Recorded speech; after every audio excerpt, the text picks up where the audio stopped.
வணக்கம் நண்பர்களே. இன்னைக்கு நம்ம போயிட்டு இருக்க இடம் எங்கன்னு பாத்தீங்கன்னா, திருவண்ணாமலையில இருக்கிற ரமண மகரிஷி ஆசிரமத்துக்கு தான் போறோம். ஏன் இங்க ஆயிரக்கணக்கான பீப்புள் வந்து விசிட் பண்றாங்க?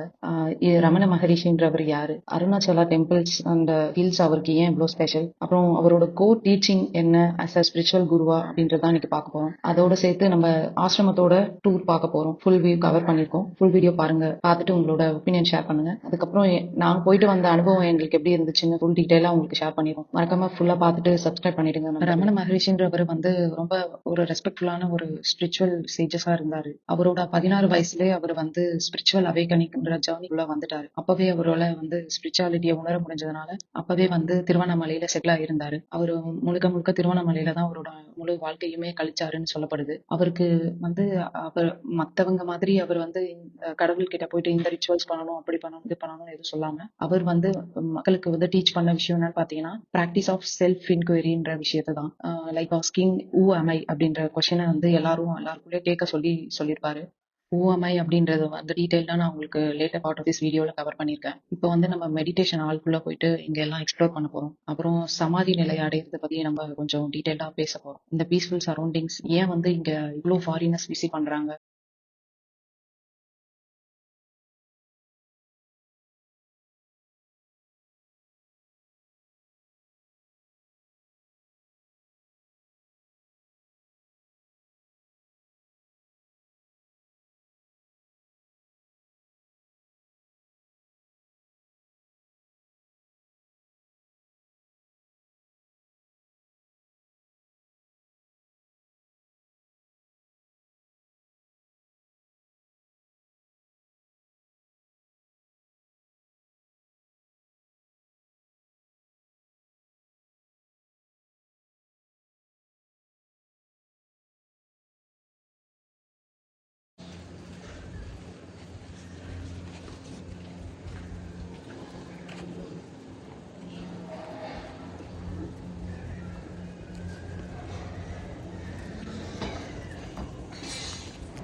நாங்க வந்து ஆசிரமத்துல கொஞ்சம் early வந்ததுனால ஒரு half அன் ஹவர் வந்து நாங்க காலையிலே உட்காந்து மெடிடேஷன் பண்ண உட்காந்தோம். அப்ப பாத்தீங்கன்னா பூஜை ஆரம்பிச்சிருந்தாங்க. சிவனுக்கு பூஜை செய்துட்டு இருந்தாங்க. நாங்க வாங்கிட்டு வந்த ஃப்ளவர்ஸ் எல்லாம் கொடுத்துட்டு நாங்க பூஜை எல்லாம் பார்த்து முடிச்சுட்டு அதுக்கப்புறம் மேல ஹில்ஸ் ட்ரெக்கிங் போகலாம் அப்படின்னு பிளான் பண்ணியிருந்தோம். அங்க போகும்போது எடுத்த ஷார்ட்ஸ் தான் இதெல்லாம். அங்க போயிட்டு நாங்க ஃபர்ஸ்ட் அருணாச்சலா ஹில்ல ஏறி போயிட்டு அவரோட டெம்பிள் வீவ்ஸ் பார்க்கலாம் அப்படின்னு போயிருந்தோம். அது மட்டும் இல்லாம இங்க வந்து பெரிய குகையெல்லாம் இருக்குன்னு சொல்லப்படுது. அங்கதான் உட்காந்து அவரு தியானம் பண்ணியிருக்காரு. பல சித்தர்கள்லாம் வந்து பண்றாங்க. அவர் மட்டும் இல்லாம நிறைய பேர் இங்க வந்து விசிட் பண்ணி இங்க வந்து மெடிடேஷன்ஸ் பண்றாங்க மன அமைதிக்காக. அதுக்கப்புறம் வந்து இங்க போற வழியில பாத்தீங்கன்னா உங்களுக்கு ஷூஸ் போட்டு போடலாம், இல்ல ஸ்லிப்பர்ஸ் போடலாம், அதுக்கு அலோவ் பண்ணுவாங்க. ஆனா நீங்க பேக் சைட பார்த்து வந்துடணும். இல்ல நிறைய பேர் நான் பார்க்கும்போது பேக்லயே நடந்துட்டு இருந்தாங்க. இது அடிக்கடி போய் பழகுனவங்களுக்கு ரொம்ப ஈஸியா இருக்கும். இல்லைன்னா ரொம்ப கேர்லா நீங்க வந்து திருவண்ணாமலை கிரிவலம் வரவங்கள நிறைய பார்த்துருக்கேன். ஆனா மறக்காம இந்த ஆசிரமத்தையும் வந்து விசிட் பண்ணீங்கன்னா ரொம்ப நல்லா இருக்கும். இப்ப நம்ம வந்து அவர் ஏன் அந்த ஹூ am I அப்படின்ற தலைப்புல வந்து அவர் கேள்வி கேட்க சொன்னாரு அப்படின்றத பத்தி பார்க்க போறோம். நம்மள பல பேரு நான் யார் அப்படின்னு கேட்டா நம்மளோட பெயரும் வேலை, நம்ம குடும்பத்தார், இல்ல நம்ம யோசிக்கிறது பத்தி என்ன இப்படி யோசிக்கிறேன் அப்படின்றத பத்தி தான் நம்மள அடையாளப்படுத்துவோம். ஆனா வந்து ரமண மகரிஷி அதை விட அழகாக ஆழமாக சிந்தித்து சொல்ற விஷயம் என்னன்னா, அவருடைய போதனை என்னவென்றால், நம்ம இந்த உடலும் அல்ல, மனமும் அல்ல, எண்ணங்களும் அல்ல, இது எதுவுமே நாம கிடையாது. நம்ம மனதுல தோன்றும் ஒவ்வொரு எண்ணத்திற்கும் முன் நான் யார் என்ற உணர்வு தோன்றுகிறது. அவர் எப்படி சொல்றாருன்னா, நம்ம உட்கார்ந்து மெடிடேஷன் பண்ணும்போது நமக்கு நிறைய எண்ணங்கள் வரும் இல்லையா, நிறைய மனசு வந்து நிறைய ஆயிரக்கணக்கான நம்மளுக்கு ஒரு நாளைக்கு வருது. அந்த எண்ணத்தை வரும்போது இந்த எண்ணம் யாருடையது அப்படின்ற கேள்வியை கேட்க சொல்றாரு. இந்த எண்ணம் யாருக்கு வந்தது அப்படின்னு கேட்டா எனக்கா அப்படின்ற பதில நம்ம இந்த பதில் யாருக்கு வந்ததுன்னு கேட்கும்போது எனக்கு என்று வரும்ல, நமக்கு தான் அந்த எண்ணம் வந்துச்சு அப்படின்னு வரும். அந்த எண்ணத்தை வச்சுதான் நம்ம ரொம்ப ஆழமா பயணம் பண்ணி அமைதியா உள்நோக்கி பார்க்கும்போது நம்ம யாருன்ற விஷயம் புரியும் அப்படின்னு சொல்றாரு. இது நம்ம ஒரு நாளும் இல்ல 2 நாள் பண்ற பயிற்சி எல்லாம் கிடையாது. இது நம்ம பல நாள் வந்து தொடர்ந்து பண்ணும்போதுதான் இந்த விஷயம் நமக்கு புரியும். இவங்க எல்லாம் வந்து விடாம மெடிடேஷன் பண்ணி ரொம்ப காலமா பண்றதுனால இந்த விஷயம் புரியுது. ஜஸ்ட் நம்ம வந்து சிம்பிளான ஒரு 1 or 2 days பண்ணிட்டு நான் யாருன்னு தெரியாது அப்படின்னு நம்ம சொல்ல முடியாது. இதை நீங்க தொடர்ந்து செய்யணும். அதுக்கப்புறம் வந்து ரமண மகரிஷி என்ன சொல்றாருன்னா, உண்மையான மகிழ்ச்சின்றது வந்து வெளியில எதுவும் கிடையாது. வெளியில கிடைக்கிற மெட்டீரியல் திங்ஸ்லயோ இல்ல வந்து சொந்த பந்தங்கள் வந்து நம்ம கொடுக்கணும்னு எதிர்பார்க்கிற விஷயத்திலயோ நம்மளால மகிழ்ச்சியை முழுமையா அடைய முடியாது. ஏன்னா ஒரு நாள் நமக்கு அந்த சந்தோஷம் கிடைக்கும், மறுநாள் வந்து நம்ம லைஃப் வந்து பழமையா போர் அடிச்சு போயிடும். அவர் என்ன சொல்றாருன்னா, நம்மளுக்கு உண்மையான சந்தோஷம்ன்றது நமக்குள்ளேயே இருக்கு. அது வந்து உணர்ந்து பார்த்தாதான் நமக்கு அது தெரியும். சுய விசாரணை பண்ண சொல்றாரு. அப்பதான் வந்து நமக்குள்ளேயே நம்ம சந்தோஷம் எல்லா விஷயமும் நமக்குள்ளேயே இருக்கு, அந்த ஆற்றல் அப்படின்றது புரியும். அது வந்து ரொம்ப ரொம்ப பேருக்கு அது ஈஸியா கிடைக்கிறது இல்ல, அந்த ஒரு எனர்ஜி. அது ரொம்ப உணர்ந்து பாக்குறவங்களுக்கு தான் புரியும். சிம்பிளா அவர் சொல்ல வர மெசேஜ் என்னன்னு பாத்தீங்கன்னா, ஃபர்ஸ்ட் நம்ம யாருன்னு நம்ம தெரிஞ்சுக்கணும். அதுக்கப்புறம் நம்மளோட பீஸ் வந்து நமக்குள்ளதான் இருக்கு. அது நம்ம வெளியே தேட முடியாது. அதுக்கான வழியை தான் நம்ம கண்டுபிடிக்கணும். நம்ம ஆழ் மனசுல நம்மளோட எண்ண அலைகளை வந்து கட்டுப்படுத்தலாம் முடியாது, அதை நம்ம வந்து கவனிக்க தான் முடியும்.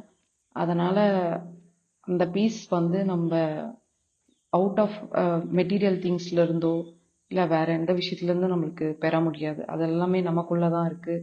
ஸோ அதுதான் சொல்ல வராரு ஃபைனல் மெசேஜா. நான் பல பேரை பார்த்துருக்கேன், மெடிடேஷன் பண்றது அப்படின்னாலே வந்து நம்மளோட எண்ணத்தை எல்லாம் பிடிச்சி கண்ட்ரோல் பண்ணி வைக்கிறது அப்படின்னு தப்பா புரிஞ்சுக்கிறாங்க. ஆனா அதெல்லாம் நம்மளுக்கு அது வந்து யாராலையும் ஈஸியா பண்ண முடியாது. நம்ம வந்து நமக்கு வர ஒரு நாளைக்கு வந்து 60,000 இருந்து 72,000 எண்ணங்கள் வருதுன்னு சொல்லப்படுது. அந்த எண்ணங்களை வந்து ஜஸ்ட் நம்ம ஒரு தேர்ட் பர்சனா நம்ம வந்து கவனிக்கலாம். கவனிச்சு அதுக்கு பெருசா அதை ஜட்ஜ் பண்ணாம அதுக்கு ரெஸ்பாண்ட் பண்ணாம அதுக்கு உங்களுக்கு எந்த மாதிரி எண்ணம் வர வைக்கிறதுன்றது உங்களால அந்த நேர்மறையான எண்ணங்கள் வருதா எதிர்மறையான எண்ணங்கள் வருதா அப்படின்றது வந்து போக போக அது வந்து உங்க கண்ட்ரோல்குள்ள வரும். ஆனா இனிஷியலா நீங்க மெடிடேஷன்ல உட்காரும்போது ரொம்ப ரொம்ப கடினமா தான் இருக்கும். அதனால வந்து என்னால மெடிடேஷன் பண்ண முடியாதுன்னு சொல்லி போயிட்டவங்க நிறைய பேர் இருக்காங்க. ஸோ வந்து நீங்க அது இந்த மெடிடேஷன் ஜேர்னியை ஸ்டார்ட் பண்ணீங்கன்னா நீங்க கண்டிப்பா வந்து இந்த மாதிரி நிறைய எதிர்மறையான எண்ணங்களை எக்ஸ்பீரியன்ஸ் பண்ணுவீங்க. பட் ஆனா நீங்க யாருன்ற கேள்விக்கு நீங்க விடை தெரியணும்னா கண்டிப்பா வந்து நீங்க பீஸ்ஃபுல்லான பிளேஸ்ல அந்த மாதிரி உட்காரும்போது தான் உங்களுக்கு புரியும்.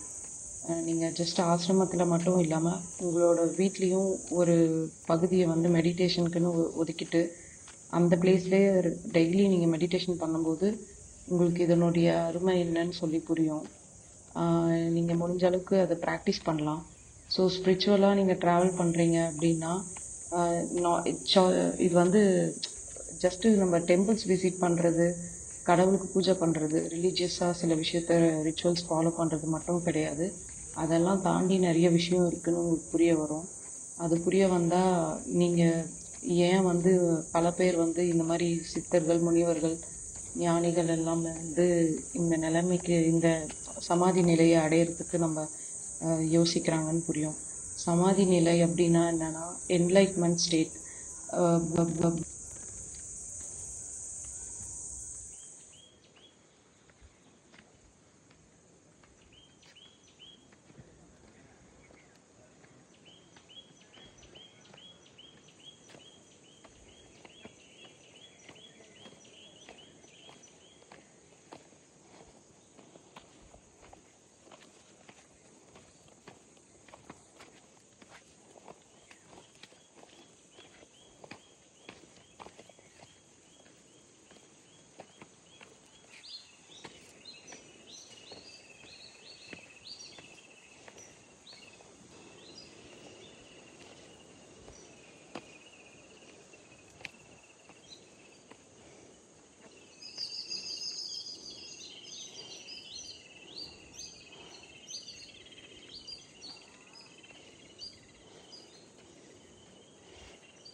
இது மட்டும் இல்லாம நிறைய புத்தகம் நான் வாங்கிட்டு வந்திருக்கேன். அதெல்லாம் படிச்ச பிறகு நான் உங்களுக்கு அடுத்தடுத்த வீடியோல டீட்டெயிலா நான் போஸ்ட் பண்றேன். இப்போ வந்து நாங்க ஹில் ட்ரெக்கிங்லாம் முடிச்சதுக்கு அப்புறம் மேல போயிட்டு அண்ணாமலையாரோட ஃபுல் வியூ பார்த்துட்டு வந்ததுக்கு அப்புறம் எங்களுக்கு ரொம்ப பசிக்க ஆரம்பிச்சது. ஸோ 10:30 வரைக்கும் வெயிட் பண்ண முடியல.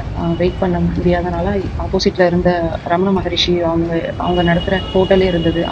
அந்த ஹோட்டல்லே நாங்க போய் சாப்பிட்டோம். ஏன்னா ஃப்ரீ ஃபுட்காக எங்களால் வெயிட் பண்ண முடியல. அங்க போனா வந்து நமக்கு எல்லா டிஃபன்லாம் எல்லாமே கிடைக்கும். லஞ்ச் கூட நல்ல ரொம்ப நல்ல ஹோட்டல் தான். ஆல்ரெடி கிரிவலம் போகிற டைம்லேயே வெளில சாப்பிட்டோம். ஸோ நாங்கள் அங்கே போயிட்டு சாப்பிட்டு முடிஞ்ச அளவுக்கு பீப்புள்ஸ்க்கு அன்னதானம் பண்ணணும்னு நினச்சோம்.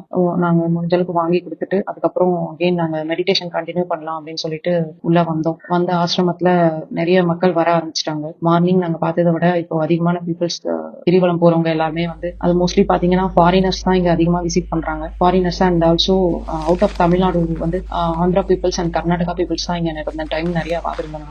அவங்களுக்கு வந்து இங்க வந்தா ரொம்ப பீஸ்ஃபுல்லா உணர்றாங்கன்னு சொன்னாங்க.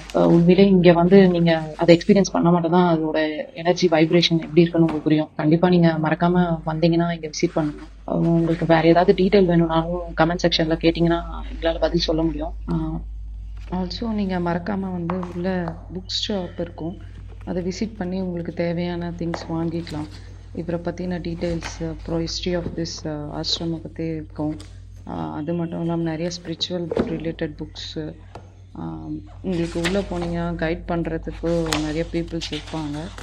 புக்கிங் ஏதாவது பண்ணணும் அந்த ஸ்பாட்டில் நீங்கள் ரூம் புக்கிங் பண்ணணுன்னா அது மட்டும் தான் கொஞ்சம் டிஃபிகல்ட்டு. மற்றபடி நீங்கள் ப்ரீ புக்கிங் பண்ணுறதுக்கு ஏதாவது ஃபுட்டுக்கு டொனேஷன் பண்ணணும், இல்லை அந்த பிளேஸ்க்காக ஏதாவது டொனேஷன் பண்ணணும்னு நினச்சிங்கன்னா அதுக்கான அங்கே டீட்டெயில்ஸ்லாம் உங்களுக்கு உள்ளேயே கிடைக்கும். இந்த பேக்லேயே பார்த்தீங்கன்னா ஊஎம்ஐக்கு ஆன எக்ஸ்ப்ளனேஷன்ஸ் கொடுத்துருப்பாங்க. இது ரொம்ப இன்ட்ரெஸ்டிங்கான ஒரு புக்ஸாக இருந்துச்சு நான் படிக்கும்போது. அது மட்டும் இல்லாமல் பார்த்தீங்கன்னா இந்த ஃபோட்டோஸு, இந்த சின்ன சின்ன கீ செயின்ஸ் இதெல்லாம் கூட நாங்கள் கலெக்ட் பண்ணிட்டு வந்திருந்தோம். ஒரு 4-5 ஃபோட்டோஸ்லாம் என்னோட சுற்றி உள்ளவங்களுக்கு ஸ்பிரிச்சுவலில் இன்ட்ரெஸ்ட் இருக்கவங்களுக்குலாம் நாங்கள் ப்ரொவைட் பண்ணோம்.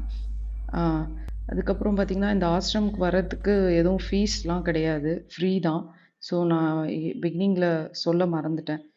இது கம்ப்ளீட்லி ஃப்ரீ ஃப்ரீ தான். ஆசிரமம் உள்ள விசிட் பண்ணணும்னா எதுவும் நீங்கள் பே பண்ணலாம் தேவையில்லை.